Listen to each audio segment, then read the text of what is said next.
రాష్ట్రాల్లో పలు చోట్ల స్వల్ప భూ ప్రకంపనలు జరుగుతున్నాయి. దీనికి సంబంధించి కూడా అసలు భూ ప్రకంపనలు ఎందుకు జరుగుతున్నాయి అండ్ దీనికి సంబంధించిన కారణాలు పర్యావరణ నిపుణులు ఏమంటున్నారు, ఓవరాల్ గా తెలుగు రాష్ట్రాల్లో పరిస్థితి ఏ రకంగా, దీనికి సంబంధించి మరిన్ని డీటెయిల్స్ మా input editor Srikanth newsroom నుంచి లైవ్ ద్వారా అందిస్తారు.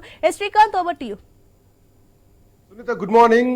ఉదయం పొద్దున్నే ఒక్కసారిగా హైదరాబాద్ తో పాటు దక్షిణాది రాష్ట్రాలని మొత్తం కూడా భూకంపం నిజానికి ఒక రకంగా భయాన్ని సృష్టించిందనే చెప్పాలి.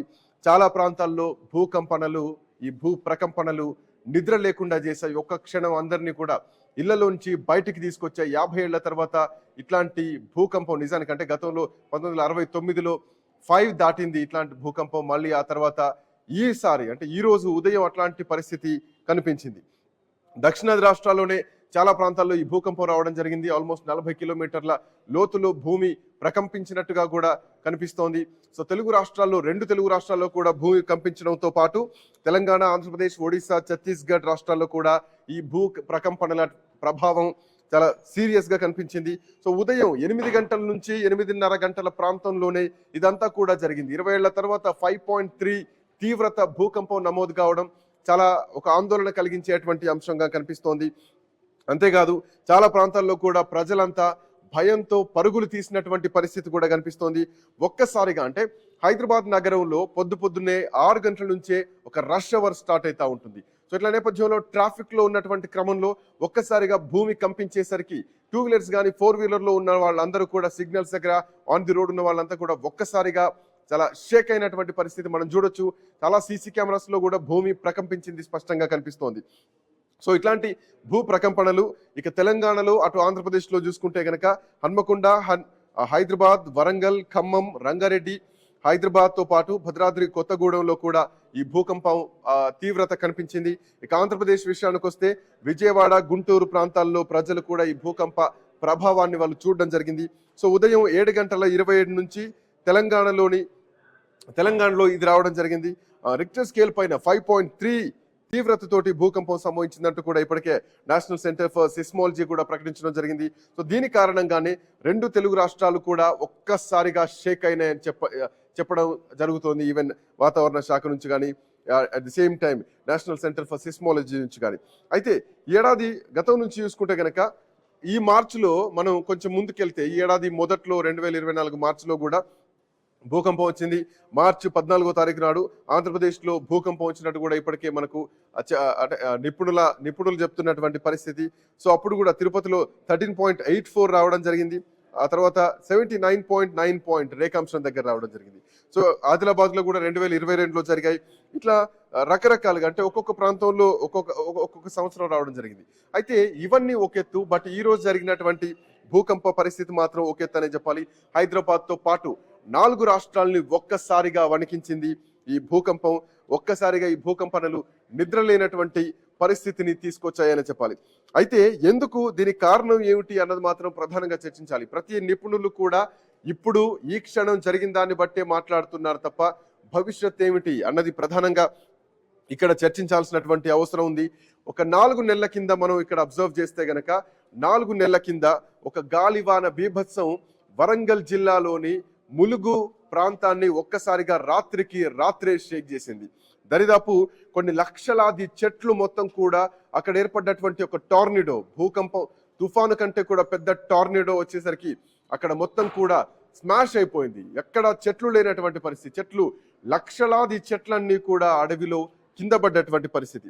సో 4 నెలల తర్వాత ఇక్కడ ఒక అంశాన్ని కీలకంగా అబ్జర్వ్ చేయాలి. ఆఫ్టర్ ద 4 months సేమ్ అదే ప్రాంతం నుంచి దక్షిణాది రాష్ట్రాన్ని మొత్తం కూడా భూమి కంపించింది. అక్కడ కేంద్రంగానే ఎక్కడైతే లక్షలాది చెట్లు కూలిపోయాయో అక్కడే భూకంపం మొదలైంది. ఆ తీవ్రతే ఈరోజు దక్షిణాది రాష్ట్రం మొత్తం మీద కూడా పడ్డదని చెప్పాలి. సో ఏదో చెప్తుంది కాలం, ఏదో భవిష్యత్తులో ఏదో జరగబోతోంది అన్న ఉపద్రవాన్ని ముందే సంకేతంగా దీన్ని తీసుకోవాల్సినటువంటి అవసరం ఉంది. ఐ థింక్ సుందర్ గారు కూడా మనతో పాటు లైన్ లో ఉన్నారు. Sundar garu, good morning. Sundar garu phone line cut అయినట్టు. సో ఇట్లా నేపథ్యంలో కాలం ఏదో చెప్తోంది, వాతావరణం ఏదో చెప్తోంది, కానీ మనం గుర్తించలేకపోతున్నామా? భవిష్యత్తు ఏదో జరగబోతోంది అన్నది మాత్రం ఇక్కడ ప్రధానంగా గుర్తించాల్సినటువంటి అవసరం ఉంది.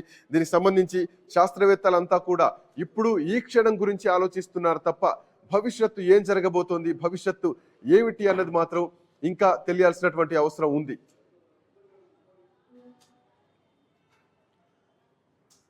ఎస్, సుందర్ గారు మనతో పాటు అందుబాటులోకి వచ్చారు. Sundar garu, good morning. Sundar garu, good morning.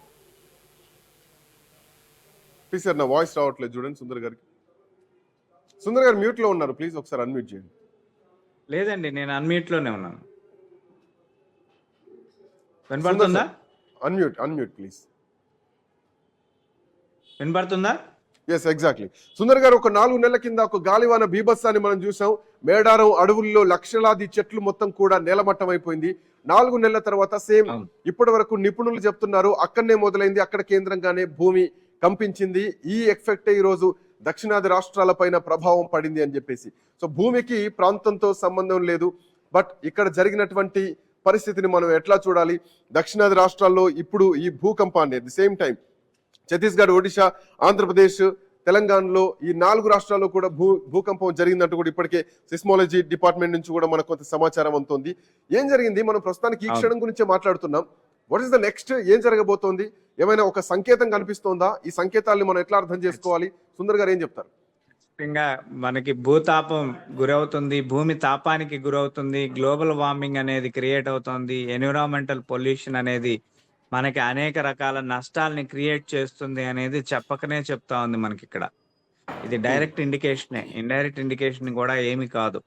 So previous మనకి వచ్చిన ఆ టోర్నడో లేకపోతే బీభత్సమైన గాలి, అది ఆ బీభత్సమైన గాలి అక్కడే ఎందుకు సృష్టించబడింది చెప్పడానికి దేర్ ఇస్ నో రికార్డ్. రెండోది, అక్కడ రిజల్ట్ ఉంది కానీ అది ఎలా జరిగింది అని చెప్పి వ్యూ అనేది మనకి ఆ రోజు కూడా మనం చూడలేకపోయాం వాస్తవానికి.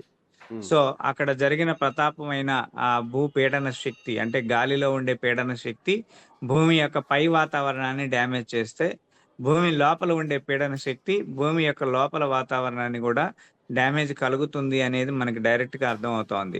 దీనికి కారణం మనం చేస్తున్న ఓపెన్ మైనింగ్స్ కానీ, లేకపోతే అక్కడ రిజర్వాయర్స్ రిసోర్సెస్ ని డ్యామేజ్ చేయటం కానీ, లేకపోతే మనం కన్స్ట్రక్టివ్ మ్యాటర్ ని కంప్లీట్ గా డిస్ట్రక్టివ్ ఆర్డర్ లోకి తీసుకువెళ్ళటం కానీ, ఇప్పుడు మానవ తప్పిదమే దీనికి ఖచ్చితంగా మొదటి కారణం అని చెప్పుకోవాలి. అదేవిధంగా సుందర్ గారు, ఇక్కడ మనం చూస్తున్నాం ఉదయం 7:27 ఇప్పుడే మేడారం సంబంధించినటువంటి విజువల్స్ కూడా వస్తున్నాయి. అక్కడ సీసీ కెమెరాలో రికార్డ్ అయినటువంటి విజువల్స్ కూడా కనిపిస్తున్నాయి. అక్కడ కేంద్రంగానే భూకంపం వచ్చింది. అంటే ఒక అటవీ ప్రాంతంలో జరిగినటువంటి సంఘటన, ఆ కేంద్రంగానే ఈరోజు భూమి మొత్తం ప్రకంపించిందని చెప్పాలి. సో ఒక అడవులు, గుట్టల మధ్యలో భూకంపం సంభవించడం జరిగింది. అక్కడే ఇందాక మనం మాట్లాడుకున్నట్టు అక్కడే టోర్నడో వచ్చింది. లక్షలాది చెట్లు ఓవర్ నైట్ మొత్తం కూలిపోయాయి. బట్ ఎందుకు ఇట్లాంటి ప్రాంతంలోనే ఎందుకు ఇట్లాంటి ప్రకంపనలు వస్తున్నాయి? ఏమై ఉండొచ్చు? ఈ ప్రాంతానికి సంబంధించి అది భూతాపం ఎక్కువగా రికార్డ్ అవుతా ఉంది. అక్కడ ఆ కేంద్రంగానే చూస్తున్నాం కానీ దాని నుంచి ఒక 15 కిలోమీటర్లు 20 కిలోమీటర్లు బయటకు వెళితే అంత పొల్యూషనే. కేవలం అక్కడే అడవులు ఉన్నాయి. ఒక 30 కిలోమీటర్లు మళ్ళా వ్యాసార్థంగా కనుక మనం చూసుకున్నట్లయితే అన్ని డెవలప్డ్ కంట్రీ, డెవలప్డ్ సిటీయే. సో ఈ డెవలప్డ్ సిటీ ఏమైపోయింది? కాంక్రీట్ జంగిల్ అయిపోయింది. కాంక్రీట్ జంగిల్ ఒక అంచు నుంచి కూడా ఇలా ఇలా ఇలా ఇలా ఫామ్ అయిపోయేసి కంప్లీట్ అడవులను కూడా అస్తవ్యస్తం చేసేసేస్తున్నాం. ఈ రోజు అడవులు లేవు, మనకి చాలా తగ్గిపోయినాయి. అడవి ప్రదేశాలు, అడవి ప్రాంతాలు ఎంత ఉన్నాయంటే ప్రస్తుతం మనకి చాలా తక్కువగా ఉన్నాయి. ఈ విధానాన్ని మళ్ళా మనం అడవుల్ని కాపాడుకోగలిగితే భూతాపం తగ్గుతుంది. అడవుల్ని మనం కాపాడలేకపోతే భూతాపం ఎట్టి పరిస్థితుల్లో తగ్గదు. 40 కిలోమీటర్ల లోతులో సూర్యుని యొక్క అంశాలు, సూర్యుని యొక్క విధానాలు, మనకి రేడియో యాక్టివిటీ జరుగుతా ఉంది. రేడియేషన్ 40 కిలోమీటర్ల భూమి లోపలికి వెళ్ళింది అంటే భూమి యొక్క ఉపరితల భాగం ఇంకా ఎంత డ్యామేజ్ అవుతుందని అర్థం. ఈ ఉపరితల భాగం 40 కిలోమీటర్ల అంటే 400 మీటర్లు చూపిస్తుంది. Yes, exactly. సో ఇది ఈ విభావరి ఎంత వరకు జరుగుతా ఉందంటే ఇది కంప్లీట్ నష్టాన్ని మనకి గోచరిస్తా ఉంది, నష్టాన్ని అర్థం చేస్తా ఉంది, మనకి క్లియర్ గా ఎక్స్ప్లెయిన్ అవుతుంది మనకి నష్టం జరగబోతుంది. సుందర్ గారు, ఇట్లాంటి ప్రకంపనలు వచ్చినప్పుడు మీరు అంటున్నారు అడవులు పోతున్నాయి, పర్యావరణం పోతోంది, భూమి యొక్క సంకేతం ఇస్తుంది, భూతాపం పెరుగుతోంది. ఇదే ప్రధానంగా మన చర్చలో జరుగుతున్నటువంటి అంశం. బట్ అడవుల్ని నరకేసి ఇక్కడ రాడార్లను కూడా తీసుకొస్తున్నాయి ప్రభుత్వాలు. ఈ మధ్యలో మనం చూస్తున్నాం వికారాబాద్ మొత్తం కూడా ఒక ఫారెస్ట్ ఏరియా. సో అట్లాంటి అడవుల్ని తీసేసి దామగుండం రిజర్వ్ ఫారెస్ట్ అక్కడ ఆ సైట్ లో నావికా దళానికి చెందినటువంటి very low frequency VLF radar station కు కేంద్రం ఇప్పటికే అక్కడ సిగ్నల్ ఇవ్వడం జరిగింది. రాష్ట్ర ప్రభుత్వం దానికి సంబంధించినటువంటి భూములు కూడా ఇవ్వడం జరిగింది. చాలా అడవులు కూడా పోతున్నాయి. ఒకవైపు రాడార్ ఏర్పాటు చేయబోతున్నారు కేంద్రం. సో ఎట్లా చూడొచ్చు ఇట్లాంటి పరిస్థితులు భవిష్యత్తులో ఎట్లాంటి ప్రమాదాలు ఉంటాయనుకోవాలా? బట్ అభివృద్ధి జరగాలి, సముద్రానికి ఎక్కడో దగ్గరలో ఉండాలి ఇట్లాంటి రాడార్ స్టేషన్స్. బట్ ఇట్లాంటి రాడార్ స్టేషన్ ఒక అడవి ప్రాంతంలో తెలంగాణలో పెడుతున్నారు. సో ఈ అంశాన్ని ఎట్లా చూడొచ్చు మనం ఇక్కడ? అది భూ ఉపరితలం మీద జరుగుతున్న నష్టాన్ని మనం అంచనా వేయడం కోసం పెట్టుకోవచ్చు. ఇప్పుడు బయట అవుట్ సైడ్ ఆఫ్ ఎన్విరాన్మెంట్ మొన్న ఒక చిన్న ఇది జరిగింది కాబట్టి దాన్ని అంచనా వేయడం కోసం, అంటే టెక్నాలజీని మనం తీసుకోవడంలో తప్పేం లేదు. టెక్నాలజీని మనం అభివృద్ధి పరిధిలోనే పరిగణించాలి. కానీ ఈ టెక్నాలజీ వెనుకున్న రహస్యాన్ని అందరికీ ఓపెన్ సీక్రెటే కదా. అడవులు తగ్గిపోయినాయి, చెట్లు తగ్గిపోయినాయి, కాంక్రీట్ జంగిల్ పెరిగిపోయింది, భూమి లోపల ఉష్ణోగ్రత పెరిగిపోయింది, వాతావరణ స్థాయి తగ్గిపోయింది, అండ్ కంప్లీట్ హ్యూమిడిటీ భారీ స్థాయిలో పెరిగిపోతా ఉంది, అండ్ ఎన్విరాన్మెంటల్ పొల్యూషన్ పెరిగిపోతా ఉంది, భూమి లోపల పొరలన్నీ కూడా వేడెక్కిపోయి ఉన్నాయి. ఇవన్నీ కూడా మళ్ళీ ఛార్జ్ అవుతా ఉంటాయి. ఒకసారి వర్షం తగ్గింది, ఒకసారి ఈ సంవత్సరం చూస్తే దాదాపు భారీ వర్షాలు ఎక్కువగా ఉన్నాయి ఈ సంవత్సరం. సో ప్రపంచంలో అత్యంత వర్షపాతం పడేదే 10,000 mm absolutely highest raining capacity ఇప్పటి వరకు రికార్డ్ అయింది. ఇంచుమించు మనకి ఆ 10,000 దగ్గర దరిదాపుల్లో మనకి సీజనల్ గా 600 మిల్లీమీటర్స్ వరకు కూడా మనకు వచ్చేదానికి మనకి ఛాన్సెస్ ఉన్నాయి. మన ఆంధ్ర మన పరివాహక ప్రాంతాలు మనం ఒకసారి చూస్తే పరిసరాల్లో ఇప్పుడు ఈ 60 సెంటీమీటర్లు ఓవర్ నైట్ పడతా ఉంది ఒక్కొక్కసారి వచ్చి. అదే మనం ఫ్లడ్స్ చూస్తా ఉన్నాం హైదరాబాద్ లో ఎత్తైన ప్రదేశాల్లో, కొండ ప్రదేశాల్లో మేఘాలు ఆవరిస్తాయి, మేఘాలు గ్రాహిస్తాయి, మేఘాలు అక్కడికి ఆకర్షిస్తాయి, అక్కడే వర్షాలు పడతాయి. ఎందుకు ఎత్తైన ప్రదేశాల్లో ముందల పడతాయి? పర్యావరణంలో చూడండి ఎంత గొప్ప లక్షణం ఉందో. ముందర ఎత్తైన ప్రదేశాల్లో వర్షాలు పడితే ఈ పల్ల ప్రదేశాలకు ఆ నీరు ప్రవహిస్తాయి. పల్ల ప్రదేశాలు దాని యొక్క తాపడాన్ని తగ్గించుకుంటాయి. ఆ తర్వాత మళ్ళా పల్ల ప్రదేశాల్లో కూడా సముద్రాన్ని ఆవరించుకుని పల్ల ప్రదేశాల్లో వర్షాలు పడతాయి. ఇప్పుడు కేరళలో జరిగింది కానీ, మొన్న తిరువన్నాడు తమిళనాడు దీనికి సంబంధించి ఇది జరిగిందిగా. ఇప్పుడు ప్రస్తుతం నిన్న మొన్న తమిళనాడులో వర్షాలు కానీ ఎంత భారీ డ్యామేజ్ జరుగుతా ఉంది. ఈ డ్యామేజ్కి ఎవరు కారకులు?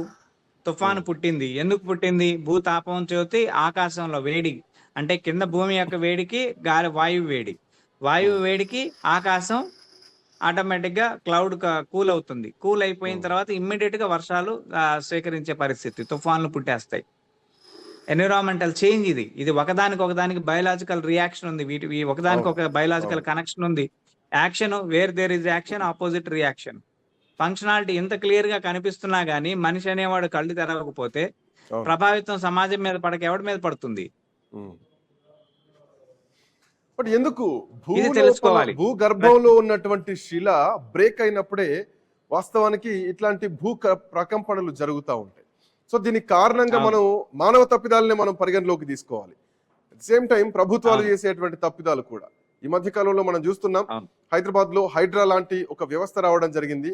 దాని ముఖ్యమైనటువంటి కాన్సెప్ట్ ఏంటంటే చెరువులను కాపాడాలి, అక్రమ కట్టడాలు కూల్చాలి. బట్ అక్రమ కట్టడాలకు పర్మిషన్లు ఇచ్చేది మళ్ళీ ప్రభుత్వాలే. ఇట్లాంటి రాడార్లకు అడవులను ఇచ్చేది కూడా ప్రభుత్వాలే. సో మీరు అన్నట్టు అభివృద్ధిని ఎంకరేజ్ చేయాలి, ఖచ్చితంగా టెక్నాలజీని పెంచుకోవాల్సిందే. కానీ అడవులు పోతే మళ్ళీ రావు. చెట్లు పెంచడం అంత సామాన్యమైనటువంటి విషయం కాదు. బట్ ఇది 100 సంవత్సరాల చెట్టుని మళ్ళా మనం పునర్నిర్మాణం ఎప్పుడూ చేయలేం. అవును, 100 సంవత్సరాల చెట్టును నేను నరకడం 5 నిమిషాలే. కానీ దాని భవితవ్యం 100 సంవత్సరాల నుంచి అది ఎన్విరాన్మెంట్ కి ఎంత ఇచ్చింది? కొన్ని కోట్ల టన్నుల ఆక్సిజన్ ఇచ్చింది. అవును, లక్షల జీవులు బ్రతికినాయి దాని మీద ఆధారపడి. ఇప్పుడు ఈ చెట్టును మనం నాశనం చేస్తే, ఈ చెట్టు పోతే ఇంకొక చెట్టు ఎక్కడి నుంచి తెచ్చి పెడతావు? ఇంత పిలకని తెచ్చి పెడితే అది చెట్టు అవుతుందా? అవును, కాదు కదా. అదే కదా, మన మేడారం కూడా అదే కదా. వేల సంవత్సరాల చేస్తే వయసు ఉన్నటువంటి చెట్లు ఒక టోర్నడోతో పడిపోయాయి, లేచిపోయినాయి. పర్యావరణం గ్రాహ్యత ఏం చేస్తుంది? అది దాన్ని మాత్రం ఏం చేస్తుంది? అక్కడ పీడనం స్టార్ట్ అయిపోయింది. ఎల్నినో ఇలాంటి పీడనాలు ఆటోమేటిక్ గా స్టార్ట్ అయిపోతాయి. ఎల్నినో వ్యవస్థ అంటారు అది. ఆటోమేటిక్ గా అక్కడ క్లౌడ్స్ వచ్చినాయి అంటే ఆటోమేటిక్ గా ఫామ్ అయిపోతుంది. అవును. ఫామ్ అయిపోయిందంటే ప్రెషర్ ఫామ్ అవుతుంది. 200, 220 కిలోమీటర్లు, 120 కిలోమీటర్ల వేగంతో గాలి ఫామ్ అవుతుంది ప్రెషర్. ఉమ్, ఇంత దారుణమైన ప్రెషర్‌ని మనం ఆపాలి అంటే మనం ఎవ్వడి శక్తి కాదు. పవన శక్తి అనేది చాలా గొప్పది. ఉమ్, గాలిపీడనం. ఈ ఎగ్జాక్ట్లీ. గాలిపీడనాన్ని ఎవడు ఆపలేడు. సృష్టి చైతన్యంలో ఉండే ఏ వ్యక్తి ఆపలేడు. అవును, ఎగ్జాక్ట్లీ. అవును. అది రాకుండా చేసుకోవచ్చు. ఉమ్. సో ఎలా? సుందర్ గారు, అడవులను కాపాడుకోవాలి. ఇప్పటి వరకు అంటే ఇది మనకు 5 పాయింట్ చేంజ్ మాత్రమే ప్రస్తుతానికి చూపిస్తుంది. భవిష్యత్తులో దీని పరిణామం ఎట్లా ఉంటుంది అనుకోవాలా? ఇప్పుడు ప్రభుత్వాలు కానీ మనం మానవ సమాజం కానీ ఎట్లాంటి అడుగులు ముందుకేయాలి? ఎందుకంటే ఇది అందరూ రెస్పాన్సిబుల్ తీసుకోవాల్సినటువంటి అవసరమే. పర్యావరణ కాలుష్యం అయినా కానీ, ఖచ్చితంగా. నీటి కాలుష్యం అయినా కానీ, ఖచ్చితంగా. గాలి కాలుష్యం అయినా కానీ అందరూ మనం సెల్ఫ్ కేర్ తీసుకోవాలి. ఇదేదో ప్రభుత్వం వచ్చి చేస్తుంది అన్నది కాదు. బట్ ఇక్కడ ప్రతి ఒక్కరూ హ్యూమన్ యాంగిల్లో ఆలోచించాల్సినటువంటి అవసరం. ఎందుకంటే ఎవడింటి కింద ఉన్న భూమి వాడింటి కింద కంపిస్తుంది కాబట్టి. సో ప్రజలు ఏం ఆలోచించాలి ఇక్కడ? దీనికి సంబంధించి నెక్స్ట్ లెవెల్లో అసలు ఎట్లా తీసుకెళ్ళాలి? ఒక మోటివేషన్ కూడా జరగాల్సినటువంటి అవసరం ఉంది. ఎప్పుడు రియల్ ఎస్టేట్స్, ఎప్పుడు భూములు కొనడాలు, వాటిని పగలగొట్టడాలు, వాటిపైన భారీ భారీ కన్స్ట్రక్షన్ చేయడాలు కాదు. ఇవాళ మనం చూస్తున్నాం హైదరాబాద్ లో 100 అంతస్తులు 200 అంతస్తుల భారీ టవర్స్ నిర్మిస్తున్నటువంటి పరిస్థితి కనిపిస్తోంది. ఒక్క క్షణం భూమి కంపిస్తే హైడ్రాలు కూడా పనికిరావు. సో ఇప్పుడు ఏం చేయాలి? ఏం ఆలోచించాలి? హైడ్రా ఆపరేషన్ డైరెక్ట్ గా నేచర్ చేసేస్తుంది కదండి. నేచర్ ఒకసారి చేసేస్తుంది. భూమి నేచర్ ఈజ్ కంపిస్తే ఏం ఆఫ్ కోర్స్ చేస్తది? Good point. Nature is the HYDRAA. Yes. ప్రభుత్వం ఏం చేసింది? ఇప్పుడు అక్కడ ఉన్న స్థలాల్ని ఆ కబ్జా ఎవరైతే చేశారో వారిని ఓకే, అది డిస్మాండిల్ చేసేసారు. ఓకే, పర్లేదు. డెస్ట్రాయింగ్ జరిగింది. ఈ డెస్ట్రాయింగ్ యొక్క అక్కడ ఉండే మెటీరియల్ ని మనం తీసేసేసి చెరువుల్ని నిర్మాణం చేసినట్టు మనం ఎక్కడన్నా ఒక చోటన్నా మనం చూడగలిగామా ఇప్పటికీ? అవును, లేవు. న్యూ టైమ్స్ డెస్ట్రాయింగ్ అప్పటికప్పుడైతే పడేసాం. ఓకే. యాక్షన్ ఆపోజిట్ పాలసీ ఏంటి? చెరువుని మళ్ళా పునర్నిర్మాణం చేయాలి. ఆ చెరువులో ఏ నీళ్ళు రావాలి? మంచి నీళ్ళు రావాలి. అవును. ఆ చెరువు వినియోగదాయకం అవ్వాలి. ఆ ఊరికి వినియోగదాయకం అవ్వని చెరువు ఏం చేయనది? మురుగునీరుతోటి. అవును. వినియోగదాయకం అవ్వాలి అంటే దానికి తగ్గ పాలసీస్ తీసుకోవాలి. ప్రకృతికి ధర్మానికి సంబంధించిన పాలసీస్ ఉన్నాయి. పూర్వం చెరువులు ప్రతి ఊరికి ఉన్నాయి. చెరువుల వల్లే బావుల్లో నీళ్లు నిల్వ ఉంటాయి. ఎందుకు? Water storage. చిన్న బ్రిడ్జెస్ అవి చెరువులు అనేవి. మనకి వాటర్ స్టోరేజ్ ట్యాంక్స్ అవి. ఈ ట్యాంక్స్ లో వాటర్ స్టోరేజ్ జరిగినప్పుడు ఆటోమేటిక్ గా బావుల్లో కూడా నీళ్లు ఉంటాయి.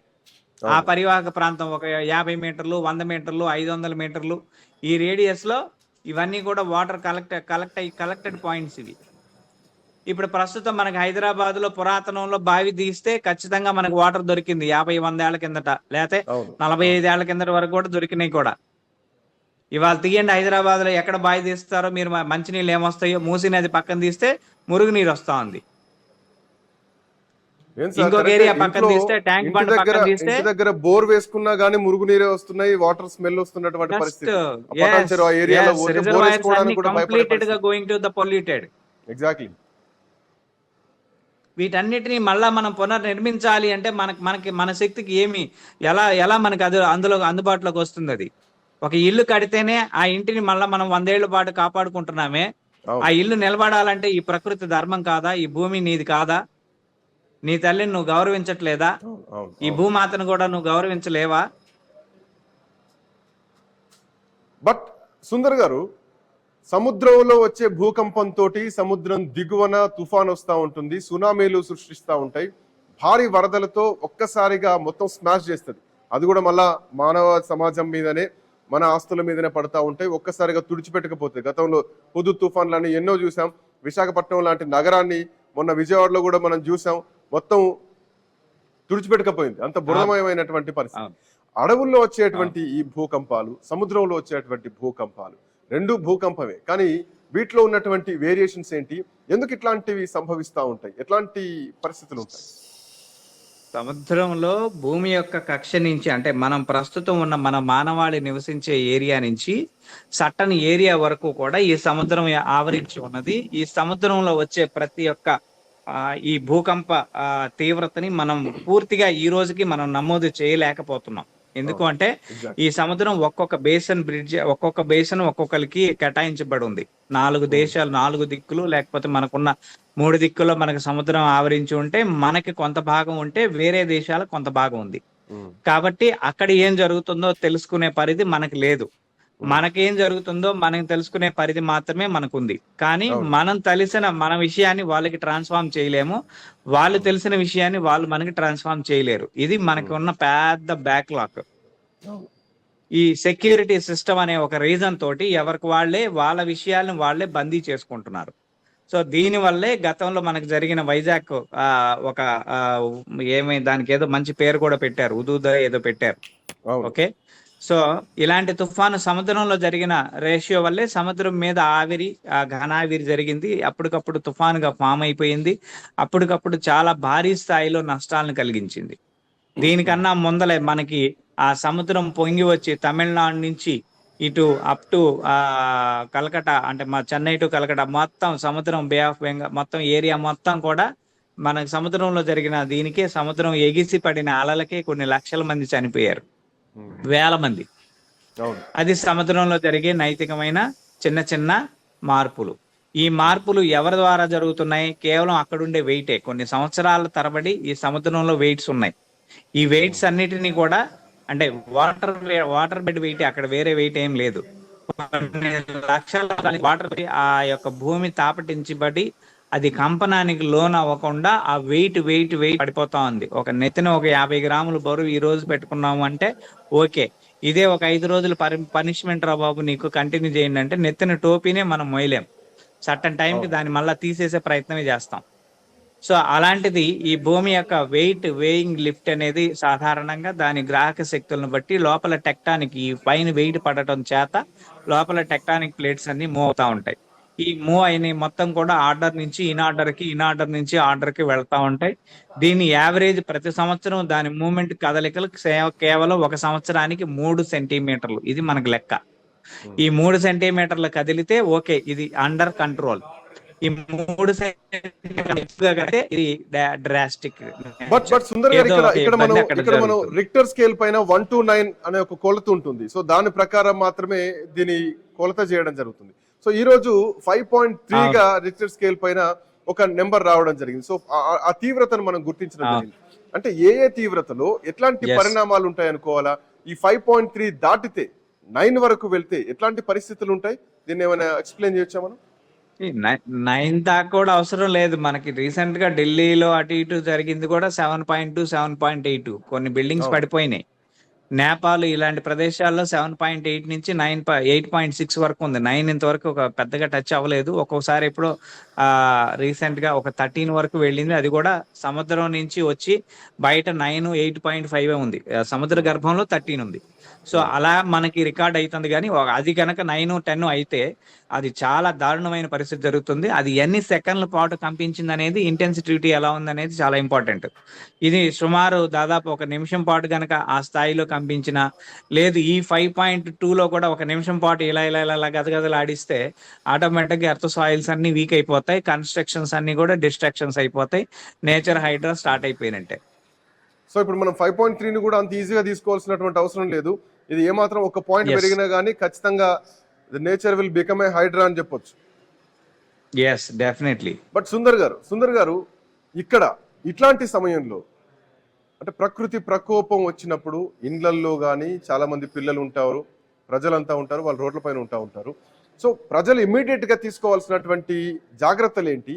ఏం చేయాలి భూకంపాలు వచ్చినప్పుడు? వెంటనే భూకంపాలు వచ్చినప్పుడు మొట్టమొదటిగా ఎత్తైన ప్రదేశాల నుంచి దూరంగా వెళ్ళిపోవడం చాలా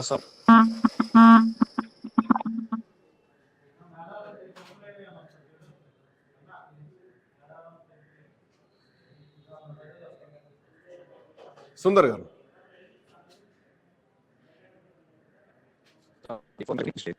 I think some network issue ఉన్నట్టు. Sundar garu, anyway thank you so much అన్యూస్ లో మీ విశ్లేషణ చేసినందుకు. సో భూకంపం ఇది 5.3 అంటే చాలా సెన్సిటివ్ ఇష్యూ, చాలా సీరియస్ గా చూడాల్సినటువంటి అవసరం. కేవలం 10-20 సెకండ్లకే ఈరోజు మనం ఇట్లాంటి పరిస్థితిని ఎదుర్కొంటే, కంటిన్యూస్ గా ఒక 1 మినిట్ పాటు భూకంపం సంభవించిందా బిల్డింగ్స్ అన్ని కూలిపోతాయి, కిటికీలన్నీ విరిగిపోతాయి, కుప్పకూలి ఒక రకంగా చరిత్రలో మిగిలిపోయేటువంటి పరిస్థితికి వస్తుంది. పర్యావరణాన్ని కాపాడుకోవాల్సినటువంటి బాధ్యత ప్రజలందరిపైన ఉంది. పర్యావరణాన్ని కాపాడాల్సినటువంటి బాధ్యత ప్రభుత్వాలపైన కూడా ఉంది. అడవుల్ని కాపాడాల్సినటువంటి బాధ్యత కూడా ప్రభుత్వాలపైన ఉంది. సో భూకంపం రాకుండా ఉండాలంటే ఇది భూమి తీసుకునే నిర్ణయం కాదు. ఆ భూమి మీద జీవిస్తున్నటువంటి పౌరాణికంగా ఆ భూమి మీద జీవనం సాగిస్తున్నటువంటి ప్రజలుగా మనం తీసుకోవాల్సినటువంటి నిర్ణయం. ఈ భూమిని కాపాడుకోవాలి, ఈ భూమిని 10 కాలాలు బతికేలా చూసుకోవాలి, ఆ భూమి పైన మనము బ్రతకాలి. సో ఐ న్యూస్ ఇదే కోరుకుంటోంది. Thank you so much.